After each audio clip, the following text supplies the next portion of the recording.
kishi erini muvaffaqiyatli bo'lish uchun nima qilishi kerak? Qisqa qilib aytaymi yoki ko'p gapiraymi?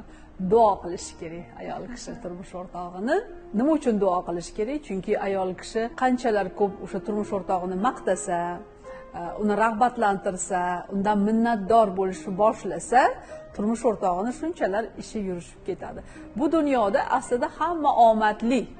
Faqat ayolini dilini og'ritib, bolalarini ko'z yoshini oqishiga sababchi bo'ladigan yoki yaqin qarindosh urug'lari bilan bordi keldi qilishni bilmaydigan odamlar esa mana shunday muammolarga duch kelishadi. Ya'ni ularning muvaffaqiyat yo'llari kesiladi.